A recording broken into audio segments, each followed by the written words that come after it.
Syekh Maulana Syarif Hidayatullah atau Sunan Gunung Jati adalah salah satu dari 9 orang penyebar agama Islam terkenal di Pulau Jawa, atau dikenal dengan sebutan Wali Songo. Sunan Gunung Jati meninggal pada usia genap 120 tahun.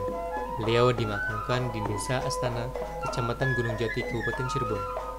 Komplek makam Sunan Gunung Jati saat ini telah menjadi tempat wisata ziarah bagi masyarakat dari berbagai penjuru, baik dalam maupun luar negeri.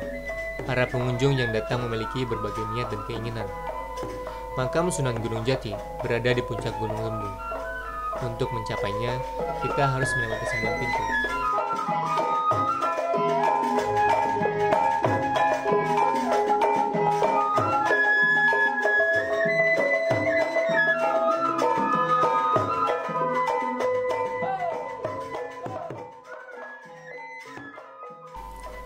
Pintu yang pertama atau dikenal pula Gapura Wetan merupakan awal untuk menuju makam Sunan Gunung Jati.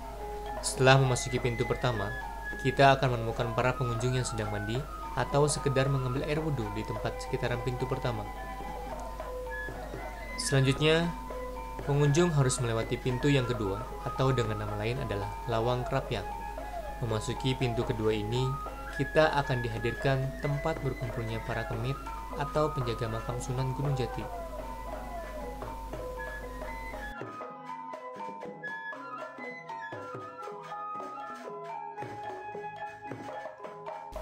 Pintu ketiga adalah batas untuk masyarakat yang berziarah ke makam Sunan Gunung Jati, karena yang diperbolehkan masuk ke pintu selanjutnya atau Lawang Gede hanya keturunan Kanjeng Sunan Gunung Jati atau keluarga dari pihak keraton.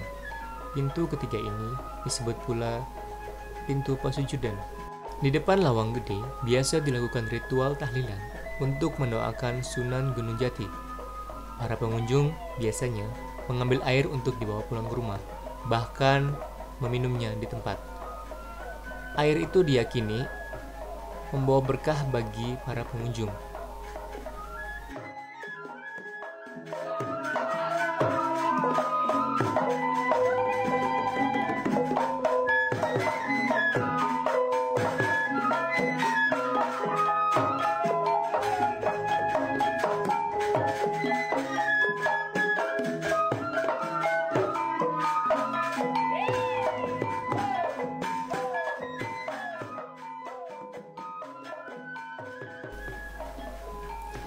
Tidak jauh dari Lawang Gede, tepatnya sekitar 50 meter ke arah barat, peziarah akan menemukan komplek makam keluarga Sunan yang merupakan keturunan ras Tionghoa yang berasal dari istri ketiga beliau yang bernama Ong Tien Niu.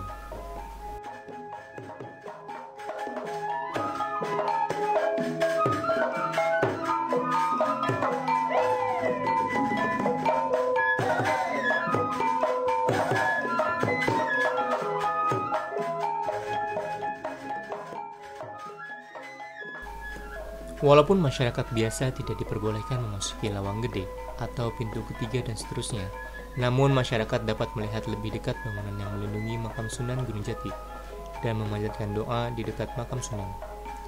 Hal tersebut dapat dilakukan dengan sedikit menaiki anak tangga menuju puncak Gunung Sembung, melalui pintu masuk yang berada di antara tempat berkumpulnya kemit ataupun Lawang Krapyak.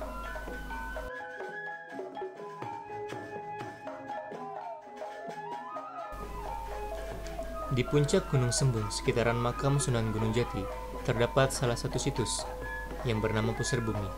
Situs tersebut adalah sebuah lubang di permukaan tanah. Kami tidak mendapat keterangan lebih lanjut mengenai situs ini. Tepat di bawah cungkup atau bangunan tersebutlah letak di mana makam Syekh Syarif Hidayatullah atau biasa kita sebut dengan Sunan Gunung Jati. Masyarakat biasa tidak diperbolehkan memasuki lingkungan makam Sunan Gunung Jati. Hanya keluarga keraton dan juga keturunan dari Sunan Gunung Jati yang diperbolehkan memasuki lingkungan tersebut.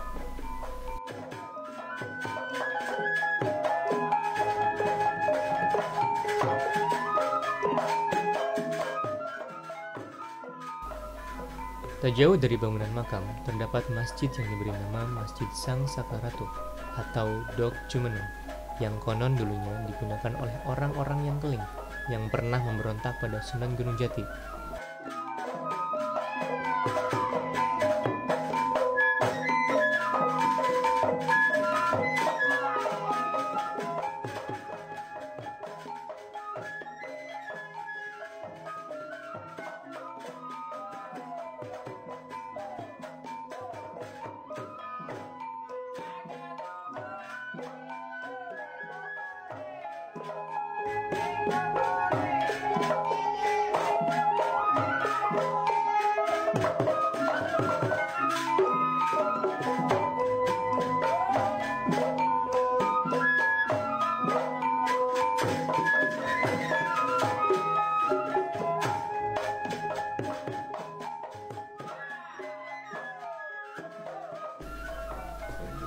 Tepat di depan pelataran pintu masuk masjid, terdapat prasasti yang isinya wasiat dari Syekh Syarif Hidayatullah, berbunyi, "Ingsun titip tajuk lan fakir miskin."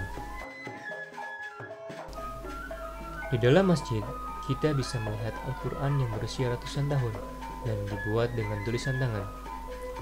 Al-Quran ini merupakan peninggalan Syekh Syarif Hidayatullah pada masa kepemimpinannya di Cirebon.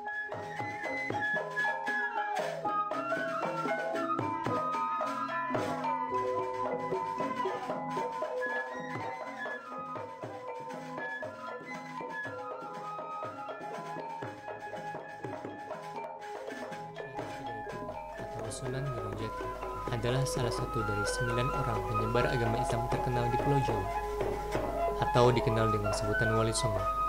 Sunan Gunung Jati meninggal pada usia genap 120 tahun.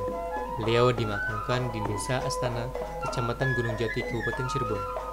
Komplek makam Sunan Gunung Jati saat ini telah menjadi tempat wisata ziarah bagi masyarakat dari berbagai penjuru, baik dalam maupun luar negeri. Para pengunjung yang datang memiliki berbagai niat dan keinginan. Makam Sunan Gunung Jati berada di puncak Gunung Lembung. Untuk mencapainya, kita harus melewati 9 pintu.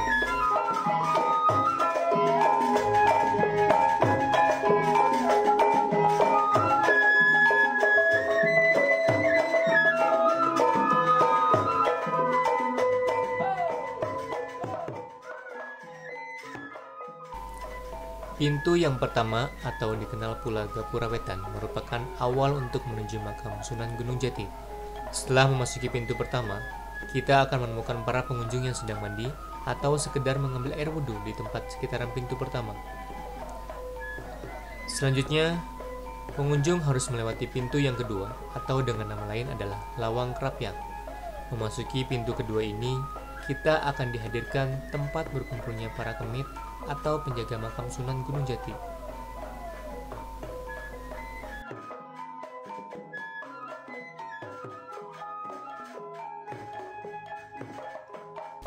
Pintu ketiga adalah batas untuk masyarakat yang berziarah ke makam Sunan Gunung Jati, karena yang diperbolehkan masuk ke pintu selanjutnya atau Lawang Gede hanya keturunan Kanjeng Sunan Gunung Jati atau keluarga dari pihak keraton. Pintu ketiga ini disebut pula pintu pasujudan. Di depan Lawang Gede biasa dilakukan ritual tahlilan untuk mendoakan Sunan Gunung Jati. Para pengunjung biasanya mengambil air untuk dibawa pulang ke rumah, bahkan meminumnya di tempat. Air itu diyakini membawa berkah bagi para pengunjung.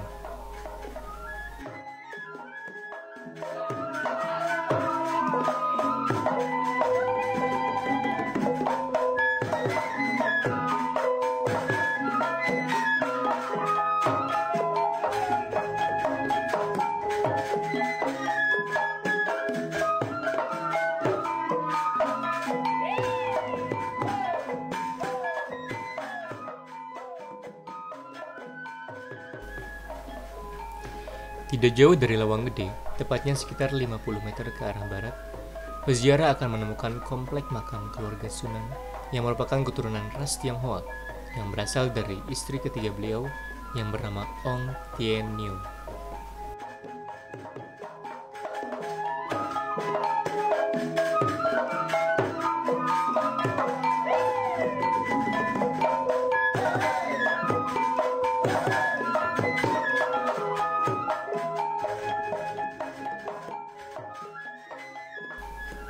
Walaupun masyarakat biasa tidak diperbolehkan memasuki Lawang Gede atau pintu ketiga dan seterusnya, namun masyarakat dapat melihat lebih dekat bangunan yang melindungi makam Sunan Gunung Jati dan memanjatkan doa di dekat makam Sunan.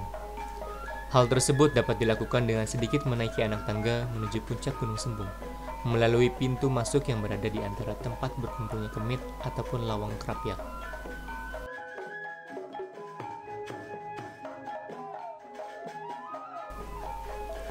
Di puncak Gunung Sembung, sekitaran makam Sunan Gunung Jati, terdapat salah satu situs yang bernama Pusar Bumi. Situs tersebut adalah sebuah lubang di permukaan tanah. Kami tidak mendapat keterangan lebih lanjut mengenai situs ini. Tepat di bawah cungkup atau bangunan tersebutlah letak di mana makam Syekh Syarif Hidayatullah atau biasa kita sebut dengan Sunan Gunung Jati. Masyarakat biasa tidak diperbolehkan memasuki lingkungan makam Sunan Gunung Jati. Hanya keluarga keraton dan juga keturunan dari Sunan Gunung Jati yang diperbolehkan memasuki lingkungan tersebut.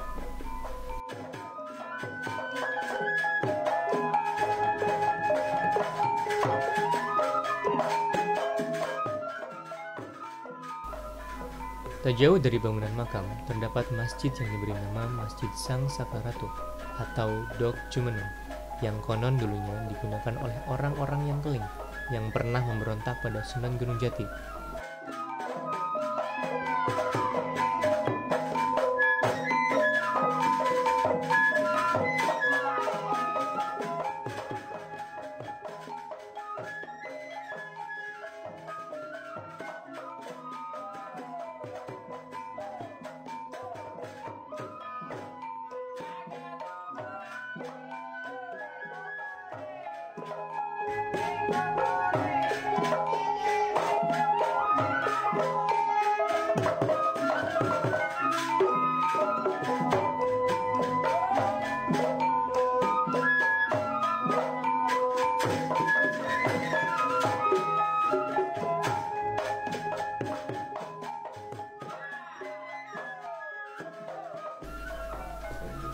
Tepat di depan pelataran pintu masuk masjid, terdapat prasasti yang isinya wasiat dari Syekh Syarif Hidayatullah, berbunyi, "Ingsun titip tajuk lan fakir miskin."